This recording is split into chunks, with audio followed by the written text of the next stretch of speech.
명절 끝날 곧 큰 날에 예수께서 서서 외쳐 가라사대 누구든지 목마르거든 내게로 와서 마시라.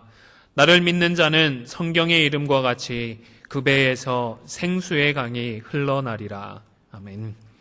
은혜가 풍성하신 하나님, 우리에게 허락하신 이 땅에서 아름답고 좋은 것들로 누리게 하시니 감사를 드립니다. 감사의 마음으로 드리는 이 기쁨의 예배를 주님 받아주시옵소서. 예수님의 이름으로 기원하옵나이다. 아멘.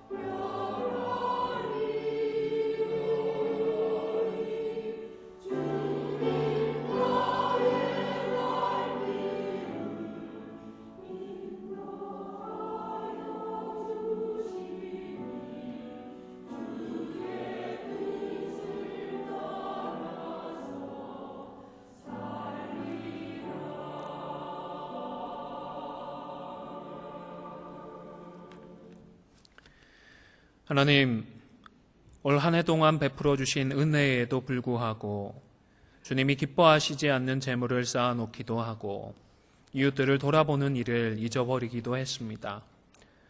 나의 즐거움을 위해 살면서도 이웃을 귀찮게 여기기 했습니다. 용서하여 주시옵소서. 이 시간 겸손한 심령으로 우리의 한 주간을 돌아보며 참회의 기도를 드리겠습니다. 주님 불쌍히 여기시고 긍휼히 여기시기를 간절히 소원합니다. 아버지 하나님 베풀어 주신 은혜가 한량없건만 주님 불러주시고 베풀어 주신 은혜에 합당하지 못하게 살았던 우리들입니다. 용서하여 주시옵소서. 주님이 기뻐하시지 않는 일들을 하고 또 사랑으로 이웃들을 돌아보는 일들을 잊어버리기도 했습니다. 이웃을 귀찮게 여기기도 했습니다. 주님 용서하여 주시옵소서. 한 주간에 또 우리의 삶을 돌아보면 연약하여서 흔들리고 믿음으로 결단하고 믿음으로 나아가지 못하는 우리 되었음을 고백합니다. 주님 용서하여 주시옵소서. 주님 용서하여 주시옵소서. 감사를 드리며 예수님의 이름으로 기도 올려옵나이다.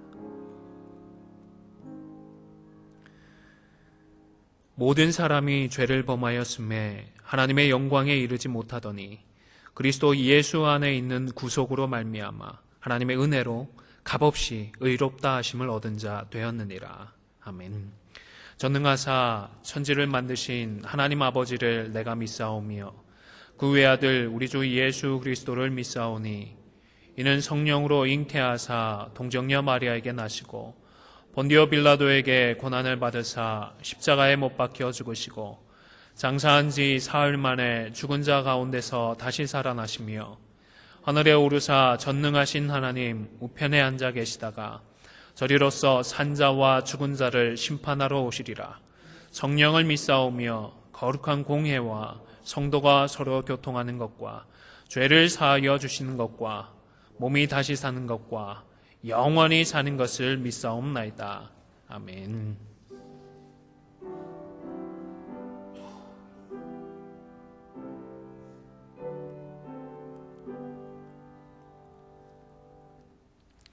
자리에 앉으셔서 교동문 제 105문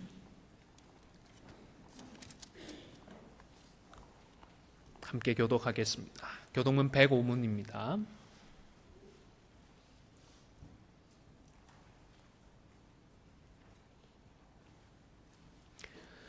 여호와께 감사하라. 그는 선하시며 여호와께 감사하고 그의 이름을 불러 아뢰며 그들이 광야 사막길에서 방황하며 거주할 성읍을 찾지 못하고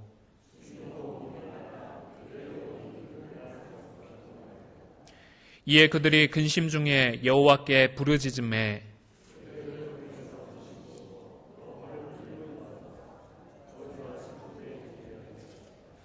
여호와의 인자하심과 인생에게 행하신 기적으로 말미암아 그를 찬송할지로다.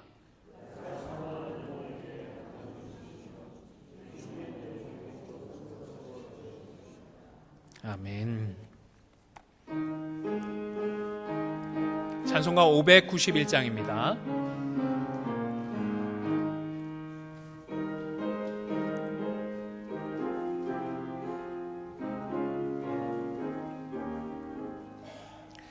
저 밭에 농부 나가시 뿌려 놓은 주 크신 능력 내려 잘 길러주셨네. 또 사시사철 따라 햇빛과 단비를 저 밭에 내려주니 그 사랑 한없네. 온갖 귀한 선물 주님이 주신 것 그 풍성하시는 은혜를 다 감사드리세. 저 산과 들을 보라 참 아름답구나. 길가의 고운 꽃도 주님의 솜씨라. 저 공중 나는 새도 다 먹여주시니 그 사랑하는 자녀 돌보지 않으랴. 온갖 귀한 선물 주님이 주신 것 그 풍성하시는 은혜를 다 감사드리세. 씹으려 거둔 복시 주님의 은혜라. 우리의 몸과 마음 새 힘이 넘치네. 주 은혜 받은 우리 참 감사하면서 이 예물 드리오니 다 받아주소서. 온갖 귀한 선물 주님이 주신 것 그 풍성하시는 은혜를 다 감사드리세.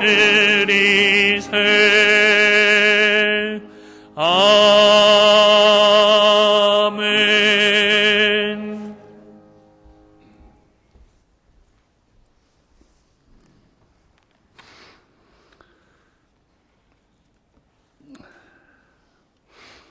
사랑과 은혜가 풍성하신 하나님 아버지 감사합니다. 지난 한 주간도 세상 밖에 살면서 주님을 잊고 지낸 적이 있습니다. 하나님께서는 우리 곁에 계시면서 저희들을 지켜보시고 우리들을 찾고 계신다는 것을 생각하면서 항상 예배자의 삶을 살아갈 수 있도록 도와주시옵소서. 그동안 하나님의 뜻대로 살지 못한 것, 또 행하지 못한 것, 마음으로 품었던 모든 죄악을 이 시간 주님 앞에 모두 회개하오니 용서하여 주시옵소서. 하나님 아버지, 저희들에게 믿음을 주셔서 늘 주님을 찬양하며 말씀에 순종하며 살아가는 저희들 되게 도와주시옵소서. 그리하여 주님의 온유와 겸손의 모습을 본받는 저희들이 되게 하여 주시옵소서. 오늘은 저희들이 추수감사 예배를 드립니다. 금년 한 해도 저희들에게 베풀어 주신 풍성한 은혜에 감사드리며 아버지께 영광을 드립니다. 하나님 아버지, 저희 안디옥 교회가 데살로니가 교회처럼 믿음의 역사와 사랑의 수고와 인내의 소망을 가지며 주님께 칭찬받는 아름다운 교회가 될 수 있도록 은총 내려 주시옵소서. 주님, 저희 담임 목사님 영육간의 강건함을 주시고 성령 충만함을 허락하시고 능력을 더하여 주셔서 마지막 때에 하느님이 귀히 쓰시는 귀한 주의 종이 될 수 있도록 은혜를 더하여 주시옵소서. 오지에서 복음을 전하시는 선교사님들에게도 믿음을 더해 주셔서 복음을 전거할 때에 많은 영혼들이 구원받는 역사가 있게 하여 주시옵소서. 성가대의 찬양을 기뻐 흠양하여 주시고 큰 은혜 내려 주시옵소서. 모든 예배 순서를 주관하여 주시고 영광 받아 주시옵소서. 예수님의 이름으로 기도하옵나이다. 아멘.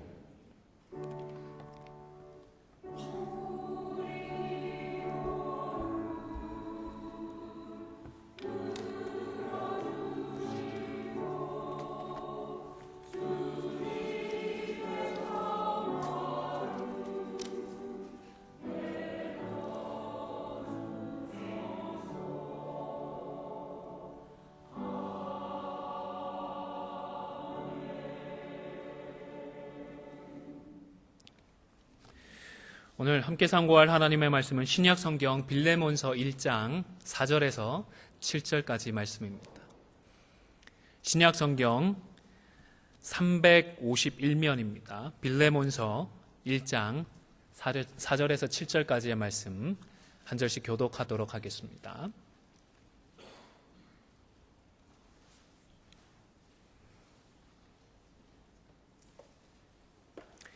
제가 먼저 4절 말씀 봉독하도록 하겠습니다.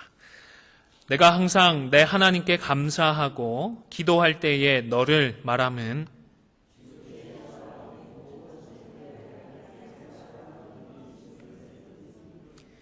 이로써 내 믿음의 교제가 우리 가운데 있는 선을 알게 하고 그리스도께 이르도록 역사하느니라.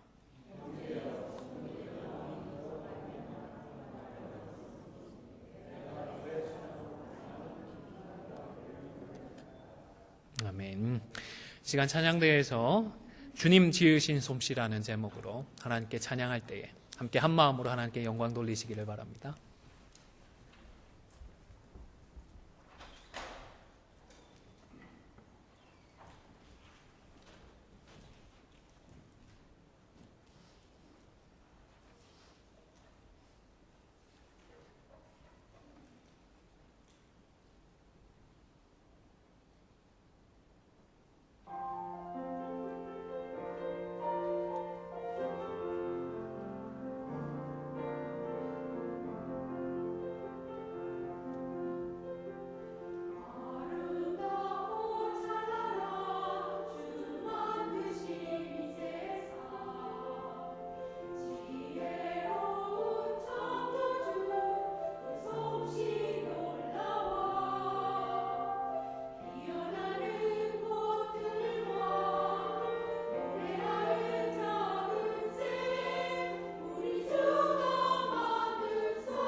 아멘. 우리 하나님께 감사와 영광의 박수를 올려드리면 좋겠습니다. 하나님 감사합니다.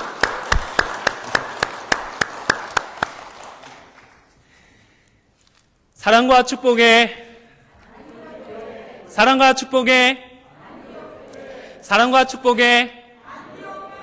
네, 우리 안디옥 교회를 위해서 계속해서 기도해 주시기를 바랍니다.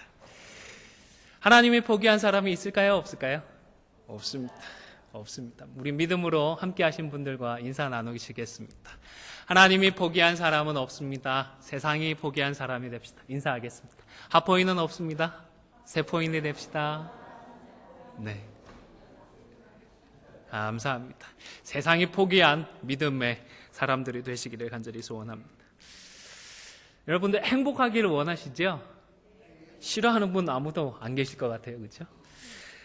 아마 미국으로 이민을 결정하신 중요한 이유 중에 하나도 보다 행복한 삶을 바라서 오신 것이 아닌가 생각을 합니다. 2013년에 한국일보에서 남가주에 사는 우리 이민 1세들을 대상으로 설문조사를 했습니다. 이민 올 때 목표가 무엇입니까? 물었더니 첫 번째가 무엇이었을까요? 여러분들은 왜 이민 오셨죠? 35%가 넘는 비율로 자녀 교육 때문에 이민 왔습니다. 그렇게 대답을 하셨습니다. 그리고 그 다음으로 22%가 조금 넘는 분들이 경제적인 성공을 위해서 미국으로 왔습니다. 대답을 했습니다. 절반이 넘는 분들이 자녀 교육과 그리고 경제적인 이유로 미국 이민을 선택하셨더랬습니다. 그리고 설문조사에 응했던 분들의 75% 이상이 이민 생활에 만족한다.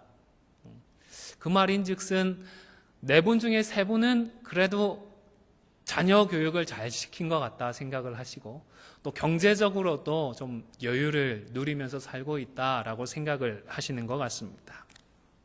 아마 남가주에 사시는 분들뿐만 아니라 여기 우리 함께 하시는 분들, 우리 안디옥 성도들의 비율도 전체적으로 이민 생활에 만족을 하시고 이민 오기를 잘했다 생각하시는 것이 아닌가 추측을 해봅니다.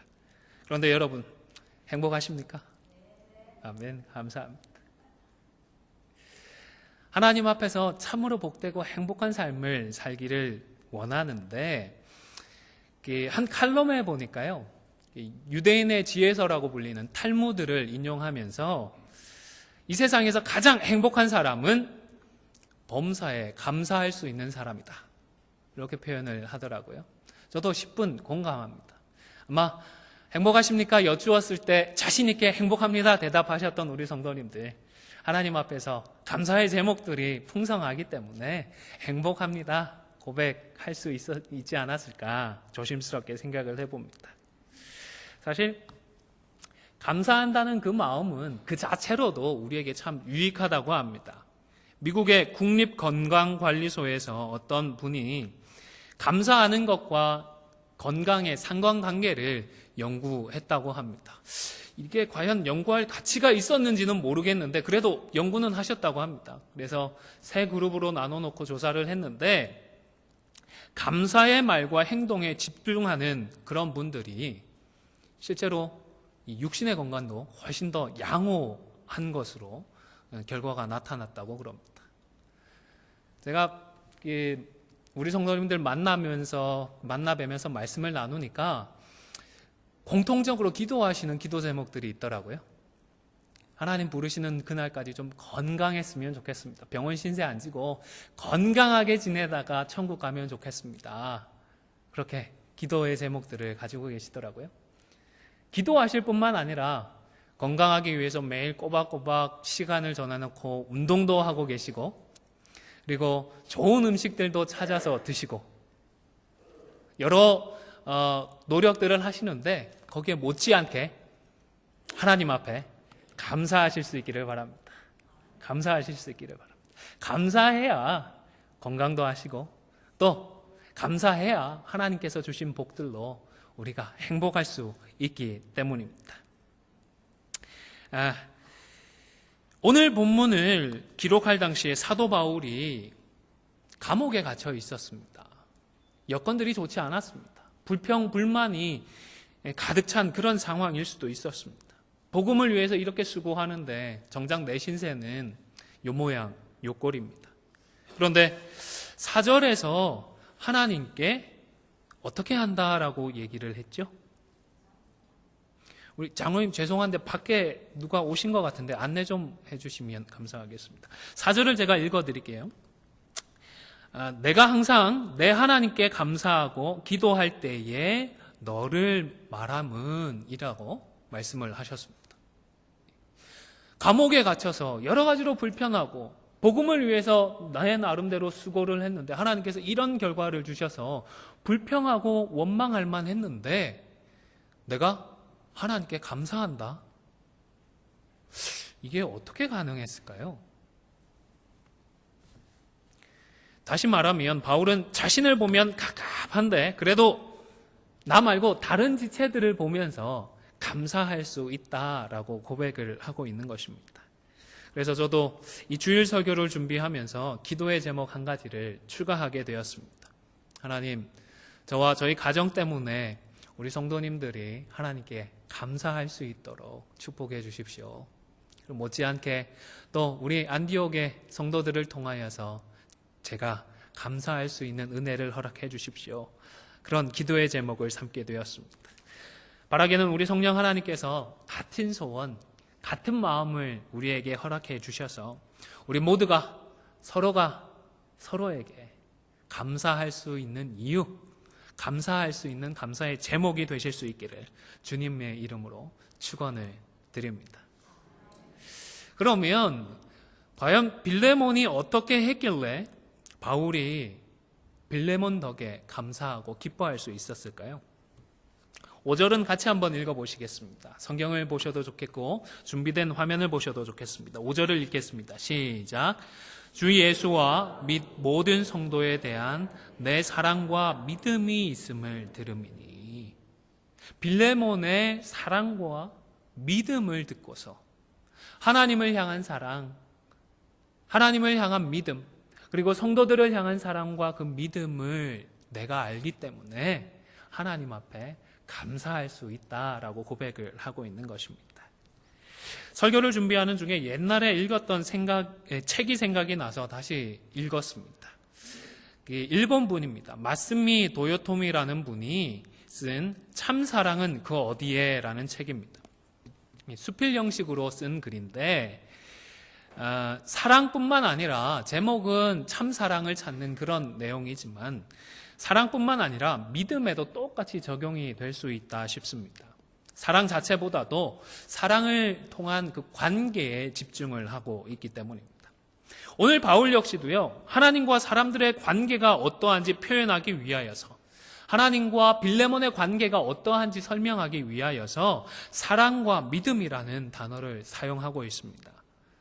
특별하게 사랑은 이러한 것이고 믿음은 저런 것이다 구분을 해서 설명을 하는 것이 아니라 하나님과 참 좋은 관계이고 성도들과도 참 좋은 관계에 있어서 내가 정말 감사한다 라는 말을 하기 위해서 사랑과 믿음을 묶어서 사용하고 있는 것입니다. 그런데 그 도요토미라는 이분이 책에서 사랑을 세 종류로 구분을 했습니다. 첫 번째는 만약에 라는 사랑이고요. 두 번째는 뭐뭐 때문에 라는 사랑입니다. 그리고 세 번째는 그럼에도 불구하고의 사랑입니다. 만약의 사랑은 요구 조건을 충족시켜주면 얻게 되는 사랑을 말합니다.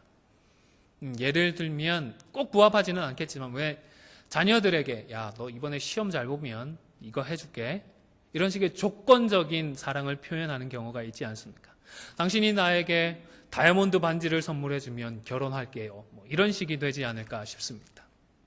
또 다른 하나의 사랑은 만약의 사랑입니다. 때문에의 사랑입니다. 죄송합니다. 사람 됨됨이나 그 사람이 가지고 있는 소유나 그 사람의 행동 때문에 받게 되는 사랑입니다. 어떤 게 있을까 생각을 해봤는데요. 참 당신이 예뻐서 아름다워서 사랑합니다. 당신이 참 멋있어서 사랑합니다. 뭐 그런 정도가 아닐까 생각을 합니다. 그런데 만약에나 이런 때문에의 사랑은 조건이 달라지면 달라지게 되어집니다. 조건이 달라지면 사랑도 달라집니다. 하지만 세 번째, 그럼에도 불구하고의 사랑은요, 다릅니다. 불구하고의 믿음도 다른 믿음과는 다릅니다. 하나님께서 우리에게 베풀어 주신 그 아가페의 사랑은 몇 번째에 속할까요? 네, 잘 아십니다. 책을 쓰셔도 되겠습니다. 우리 하나님께서 우리에게 베풀어 주신 사랑은 그럼에도 불구하고의 사랑입니다. 여러분, 여러분의 사랑과 믿음은 어떤 종류의 사랑이고 어떤 종류의 믿음인가요? 만약의 사랑입니까? 아니면 뭐뭐 때문에의 믿음입니까? 아무쪼록 그럼에도 불구하고의 사랑과 불구하고의 믿음을 준비하셔서 서로가 서로에게 참다운 감사의 이유, 감사의 제목이 되실 수 있기를 주님의 이름으로 축원을 드립니다. 우리 함께 하신 분들을 향해서 다시 한번 다짐해 주실까요? 그럼에도 불구하고 사랑합니다. 그럼에도 불구하고 사랑합니다. 네, 우리들 연약하지만 부족하지만 그럼에도 불구하고 사랑합니다. 우리 하나님처럼 사랑하는 우리가 되기를 소원합니다. 빌레몬서는 앞서 말씀드린 것처럼 바울이 감옥에 갇혀 있을 때에 기록한 편지입니다. 양도 얼마 되지 않습니다. 고작 한 장밖에 되지 않은 짧은 편지이고 내용도 따져보면 아주 개인적인 그런 편지입니다. 그래서 이 편지가 과연 우리에게 무슨 의미가 있을까? 나한테 어떤 의미가 있을까? 하는 생각이 들기도 합니다. 그런데요, 이 편지를 쓰는 바울이나 등장하는 빌레몬이나 오네시모의 이름 대신에 우리의 이름을 넣으면 신기하게도 말이 됩니다. 납득이 됩니다. 우선 빌레몬은요, 복음을 위해서 참 열심을 내는 사람이었습니다. 성도들이 함께 예배를 드릴 수 있도록 자신의 집을 오픈해 주었습니다. 구역 모임을 하거나 가정신방을 할 때를 생각해 보시면 모임도 모임인데 오시는 분들을 맞이하기 위해서 청소하고 또 음식 준비하고 하는 것들이 쉽지가 않습니다. 쉽지가 않아요.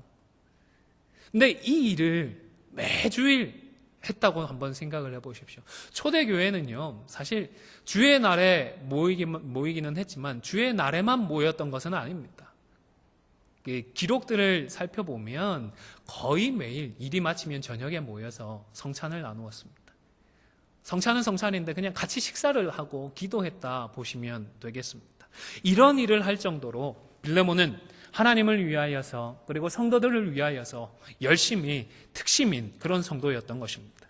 그런데 하나님께서 이런 빌레몬을 축복하셨으면 참 좋았을 것 같은데 오히려 속상한 일을 경험을 했습니다. 자신의 노예 중에 한 명이 도망을 쳤습니다. 그냥 도망치는 게 아니라 돈까지 훔쳐가지고는 도망을 쳐버린 것입니다. 당시에 노예들의 생활 여건들이 참 어려웠습니다. 비참할 정도로 가혹했다고 합니다. 물건처럼 취급되기도 하고 짐승처럼 가축처럼 취급되기도 했습니다. 그런데 빌레몬은 자신이 신앙이 있다 보니까 하나님께서 내게 어떤 사랑을 베풀어 주셨는지 알고 있다 보니까 다른 주인들보다는 노예들에게 아주 너그럽게 대했었다고 합니다. 잘해 주었습니다. 그러나 그럼에도 불구하고 자신의 노예 중에 한 명은 선으로 악을 갚는 것이 아니라 악으로 선을 갚았던 것입니다. 당시 로마의 법은요, 도망친 노예들을 사형시키는 그런 제도가 있었습니다. 다행히 사형을 면한다고 해도 사지를 절단해버리거나 아니면 가장 럭키한 경우가 여기 이마에 낙인을 찍어두는 그런 정도였다고 합니다. 빌레몬은 자신의 호의를 배신으로 갚고 도망쳐버린 노예가 이런 일을 겪지 않도록 법에 호소하지 않고 그냥 조용히 잊고 살았던 것 같습니다. 여러분, 혹시 여러분은 이런 일을 겪지 않으셨습니까? 배신을 당하지는 않으셨습니까?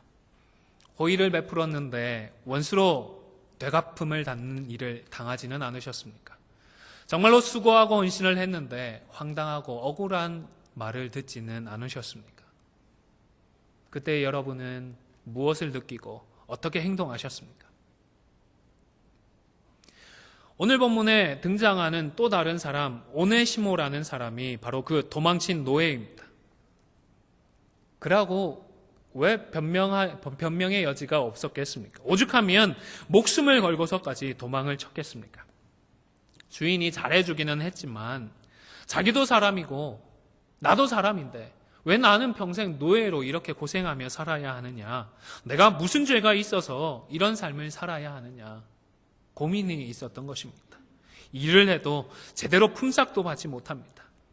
잘해주는 주인에게는 미안했지만 그래도 더 이상 이렇게는 못 살겠다 생각을 하였던 것 같습니다.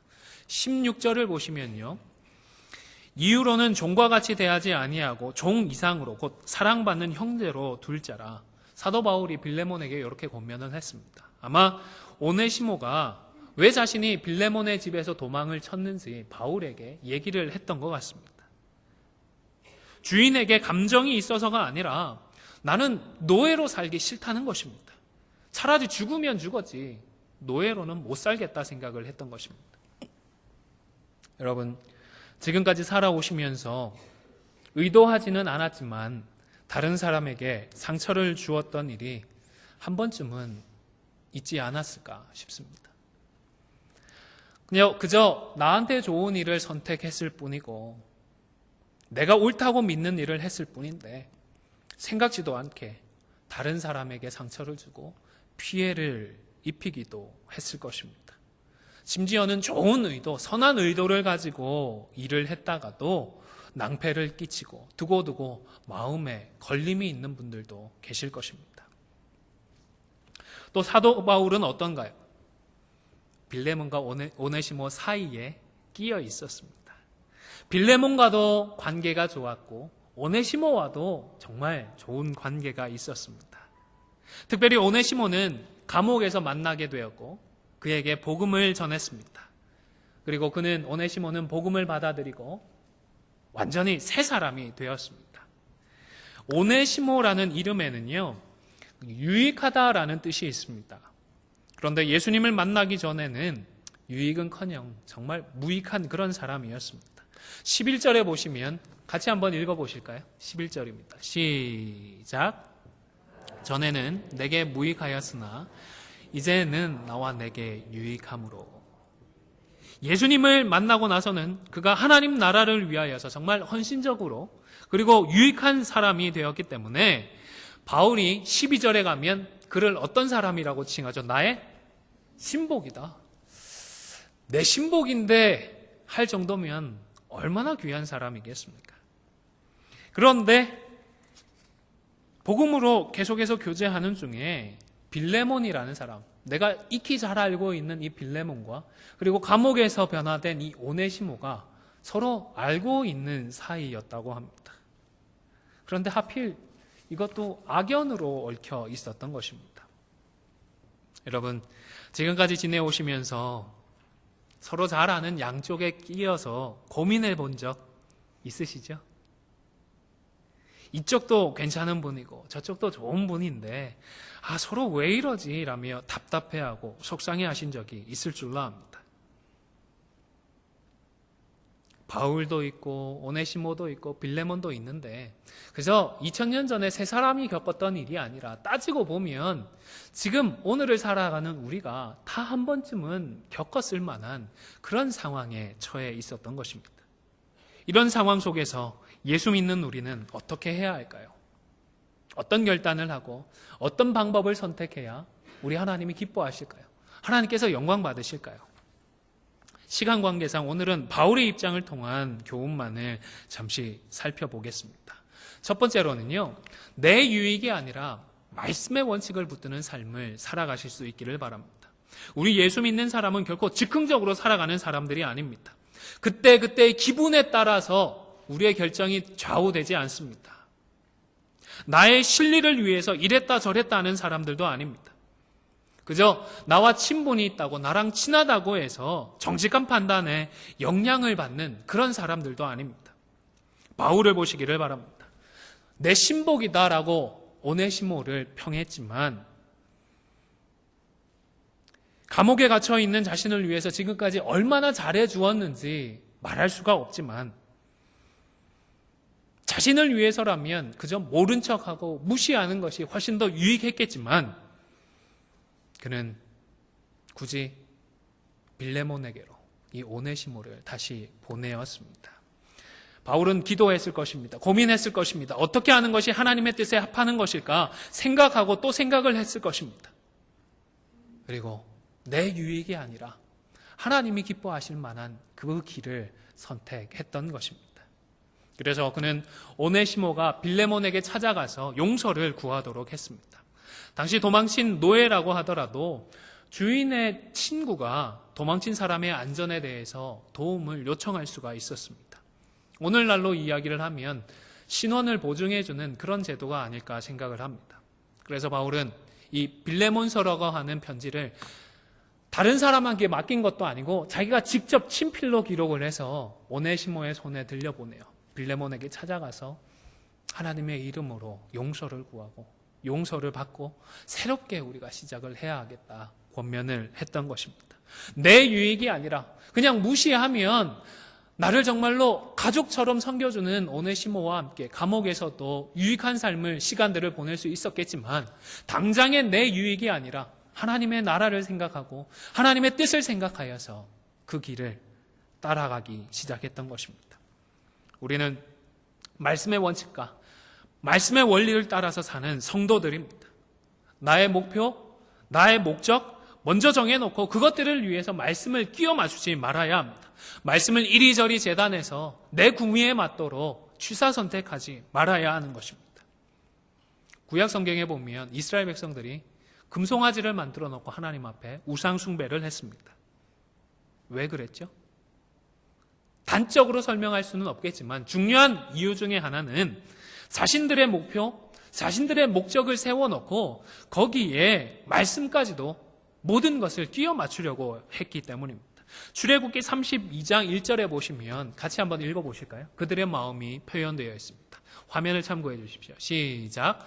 백성이 모세가 산에서 내려옴이 더딤을 보고 모여 백성이 아론에게 이르러 말하되 일어나라 우리를 위하여 우리를 인도할 신을 만들라. 금송아지를 만들었던 그 이면에는 이스라엘 백성들의 이러한 마음이 있었던 것입니다. 나를 위한 목적이 있었습니다. 내가 가야 할 목표가 있었습니다. 그곳으로 인도해 줄 어떤 영적인 초월적인 강력한 존재가 필요했던 것입니다. 그런데 모세도 없습니다. 모세를 통해서 말씀하시는 하나님을 만날 수도 지금 없으니까 눈에 보이는 금송아지라도 만들어서 이것들을 의지해서 이것을 바라보면서 달려가자, 나아가자 마음을 먹었던 것입니다. 어리석어 보이죠? 참 어리석어 보입니다. 그런데 저도 똑같아 싶습니다. 우리도 똑같아 싶습니다. 말씀을 듣고 말씀에 따라서 말씀으로 살아야 하는데 내 목표, 내 목적을 위해서 말씀을 재단하는 경우가 너무 많은 것입니다. 내 구미에 맞는 말씀만을, 구절만을 뽑아와서는 내 생각에 따라서 마음대로 편집을 해버리는 것입니다. 여러분, 말씀을 읽고 말씀을 들으면서 있는 그대로 받으시고 말씀으로 우리의 삶의 원리와 원칙을 삼으실 수 있기를 바랍니다. 그리고 말씀의 원칙에 따라서 우리의 삶의 방향을 결정하시기를 바랍니다. 내가 세운 방향으로 말씀을 끼워 맞추지 마시고요. 하나님께서 말씀으로 우리를 인도해 가시는 그 방향으로 믿음으로 결단하시고 계속해서 나아가시는 저와 여러분이 되실 수 있기를 주님의 이름으로 축원을 드립니다. 그런데 주시는 말씀을 붙들고 말씀의 원리로 우리가 살아가는데 그 원리들이 충돌하는 듯한 상황을 만날 때가 있습니다. 생각보다 이런 경우들이 많이 있습니다. 전에 한번 나누었던 고린도 전서에도 보면 결혼 문제로 자녀들 결혼을 꼭 시켜야 하나요? 시키지 말아야 하나요? 아니, 다르게 여쭙겠습니다. 결혼하는 것이 잘하는 것인가요? 결혼 안 하는 것이 잘하는 것인가요? 둘 다 좋은 것입니다. 하나님 보실 때 둘 다 잘하는 것입니다. 바울은 어느 것 하나가 잘하는 것이고 다른 것 하나는 더 잘하는 것이다 여러 개 표현을 했지만 사실은 둘 다 괜찮습니다. 하나님 기뻐하십니다. 하나님 앞에서 결단하면 결혼을 해도 귀한 것이고 하나님 앞에 뜻을 세우고 그 솔로로 지내도 하나님 기뻐하십니다. 그런데 고린도 교회 안에는 똑같이 잘하는 걸로 다투고 있었습니다. 말씀으로 살아가는데, 말씀의 원리로 살아가는데, 이것도 하나님의 뜻이 맞고 저것도 하나님의 뜻이 맞는데 이상하게 충돌하는 듯한 상황을 만날 때가 꽤 있는 것입니다. 가장 좋은 예가 사랑의 원리와 공의의 원리가 아닐까 생각을 합니다. 하나님은 사랑이시죠? 하나님 또한 동시에 공의의 하나님이신 줄로 믿으시죠? 하나님이 사랑이시고 공의이신데, 그래서 우리를 사랑하시는데 우리가 죄를 지었습니다. 사랑하는 자녀들 심판해야 합니다. 어떻게 하죠? 사랑과 공의가 충돌합니다. 우리 하나님 택하신 방법이 무엇이었습니까? 네, 십자가였습니다. 독생자가 아니라 자기 자신이 스스로 십자가에 오셔서 그 죄의 값을 감당해 주셨던 것입니다. 사랑과 공의와 정의의 원칙이라고 하는 이 두 원칙이 서로 충돌할 때에 하나님은 자신이 희생하는 제3의 방법을 찾아내셨던 것입니다. 지금 바울도 자신이 지켜왔던 원칙들이 충돌하는 순간을 맞이했습니다. 나는 사도이지만 이 사도의 권위를 가지고 다른 사람들에게 억지로 일을 떠넘기려고 하지 않았습니다. 주의 일은 억지로 하는 것이 아니라 자발적으로 자의로 해야 한다는 원칙이 있었기 때문입니다. 억지로 하는 것이 아니라 하나님께서 베풀어 주신 그 사랑에 감사해서 은혜를 기억하고 자발적으로 섬기자는 것입니다. 그런데 복음으로 변화받은 오네시모는 완전히 새 사람이지만, 그래서 자신을 위해서도 교회를 위해서도 정말로 유익하고 필요한 사람이지만, 그래서 어떻게든 그를 살려내야 하는 상황이었습니다.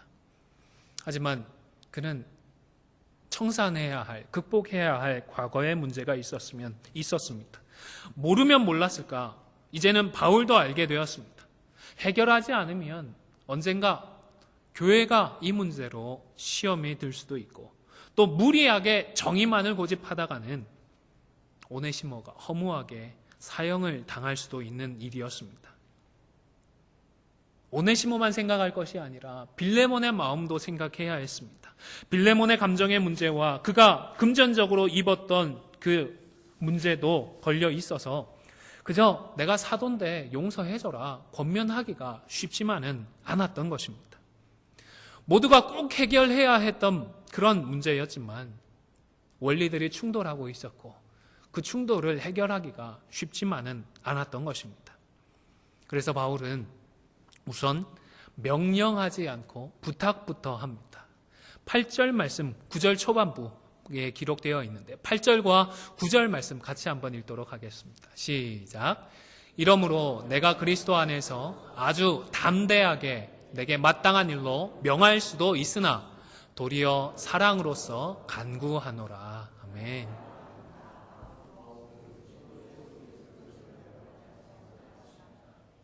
바울은 자신에게 그런 권위가 있다는 것을 알았습니다. 그래서 이렇게 명령할 수 있음을 알았습니다. 하지만 그러지 않고 사랑으로서 부탁을 했던 것입니다.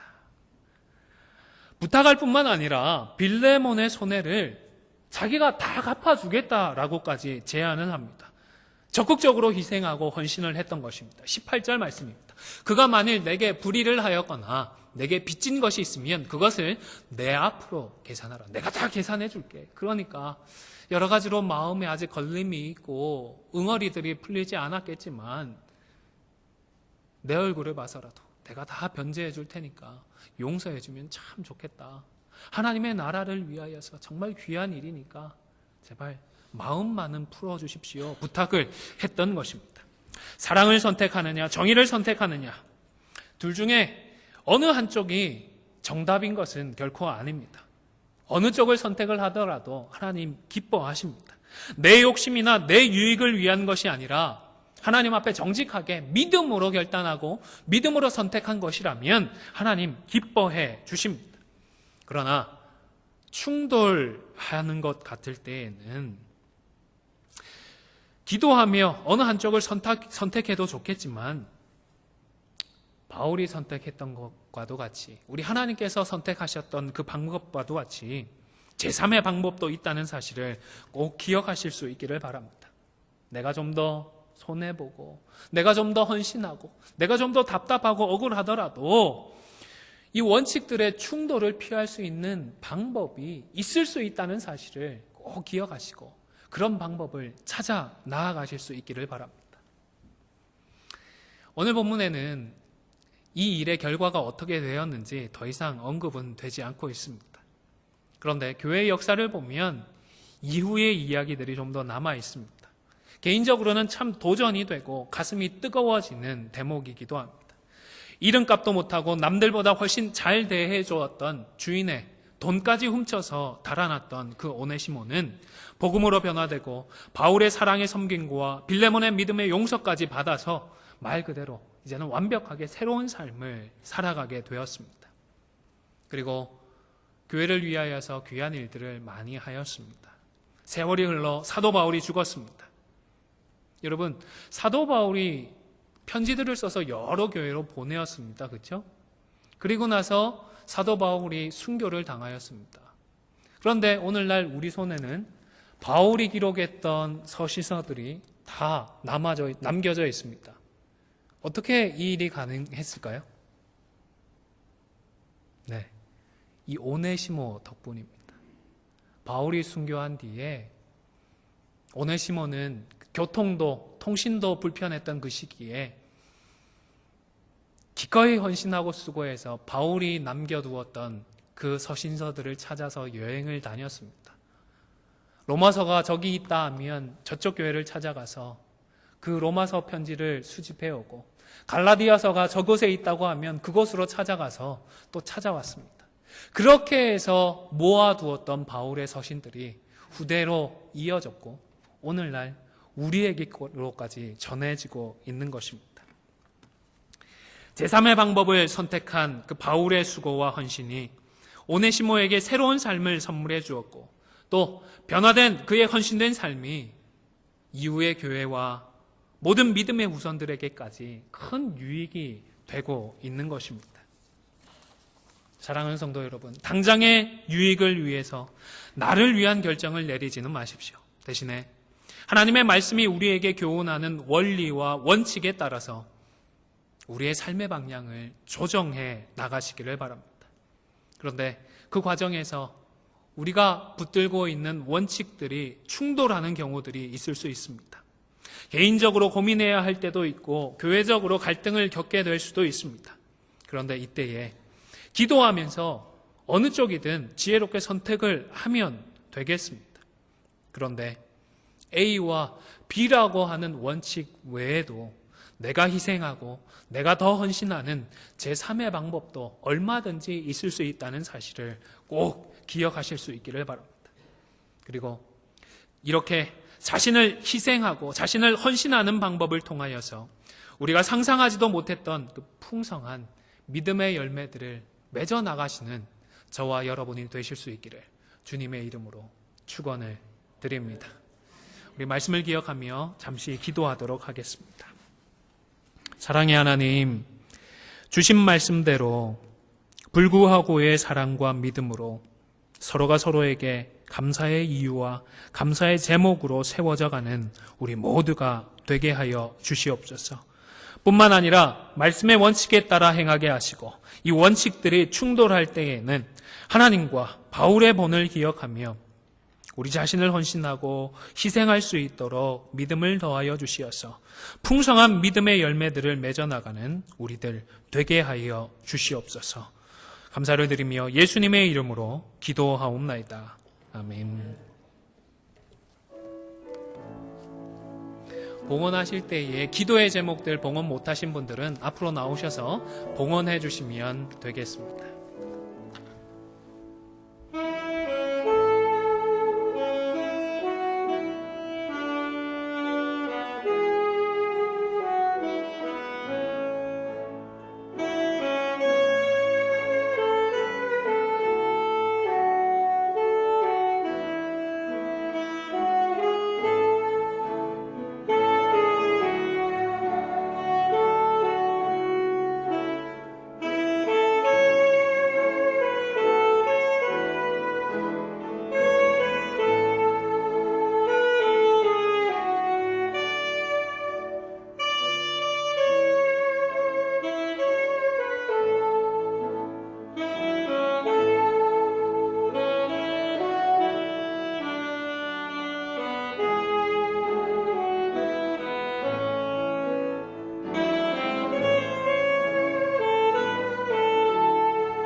주 사랑해.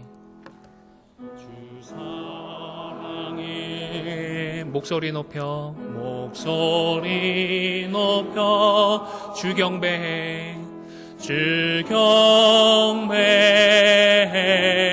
내 영혼 사냐. 오 나의 왕, 나의 예수님, 나의 예수님, 모든 영광 주님 홀로 받으소서. 사랑의 하나님, 베풀어 주신 은혜에 감사하여 10의 1을 구별하여 드립니다. 감사의 예물로 드립니다. 주일 헌금으로 드립니다. 선교 헌금으로 드립니다. 특별히 추수감사 헌금으로 하나님 앞에 지난 1년을 돌아보며 감사의 예물을 드립니다. 하나님 기뻐 받아 주시고 하나님의 나라를 위하여 몸된 교회를 위하여 주님 들어 사용하여 주시옵소서. 사랑하는 성도들, 사업장과 직장 주님 기억하시고 축복하시며 하나님 그 터전을 통하여서 일용할 양식들이 풍성하게 공급되어지는 은혜를 허락하여 주시옵소서. 감사를 드리며 예수님의 이름으로 기도 올려옵나이다. 아멘.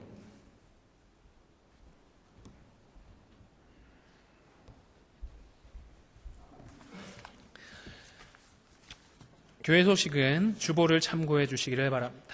우리 함께 하신 분들 주님의 이름으로 환영을 하고 축복을 드립니다. 우리 이근수 집사님 네 분이시죠? 네, 오랜만에 함께 해주셨는데요. 잠시 일어나 주시겠습니다. 그리고 오랜만에 우리 남궁 장로님 네 분도 같이 오셨는데요. 박수로 환영해 주시기 감사합니다. 잘 오셨습니다. 다음 주일 예배 후에 우리 재직회가 있겠습니다. 2차례 연기가 되어서 대단히 죄송한 말씀을 드리고요. 다음 주에는 차질 없이 준비가 되어서 재직회를 갖도록 하겠습니다. 이번 주 추수감사절과 관련해서 목요일과 금요일 새벽 기도회는 예년처럼 쉬도록 하겠습니다. 가정에서 하나님께 함께 기도해 주시기를 바랍니다. 이번 주간부터 정기신방을 시작합니다. 전화를 드리고 일정을 잡게 될 것인데 적극적으로 같이 스케줄 조정에 임해 주시기를 바랍니다. 특별히 정기신방할 때에 식사 대접하시는 경우나 개인 사례하시는 경우는 없도록 그렇게 결정을 하였습니다. 이해해 주시고 함께 하나님 앞에 감사의 예배를 드리고 기도의 제목들을 나누는 복된 시간이 되실 수 있도록 여기에만 집중해 주시기를 바랍니다. 그리고 12월 9일부터 남자반 제자훈련이 34주 과정으로 시작됩니다. 오늘 개인적으로 찾아다니면서 신청서를 드릴 텐데 함께 좀 고민을 해주시고 적극적으로 많이 동참해 주시기를 바랍니다. 그리고 한 주나 2주 정도 차이로 여자반도 시작될 계획입니다. 그래서 여자분들도 생각해 주시고 기도해 주시기를 바랍니다.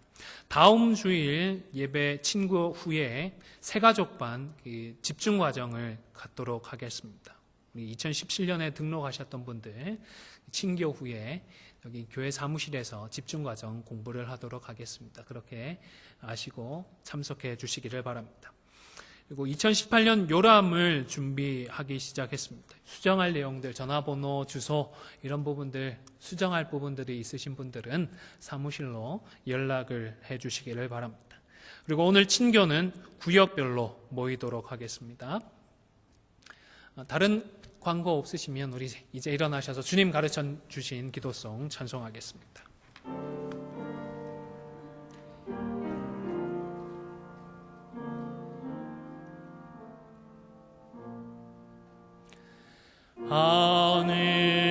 하늘에 계신 아버지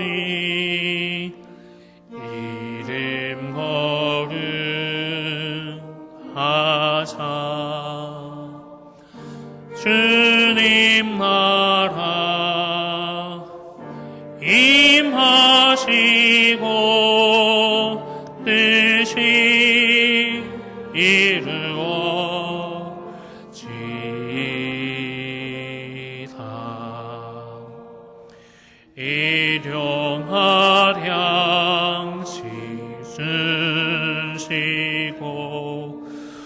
우리들의 큰 죄 다 용서하옵시고 또 시험에 들게 마시고 악에서 구원하소서. 내게 주의 나라 주의 권세 주의 영원 영원히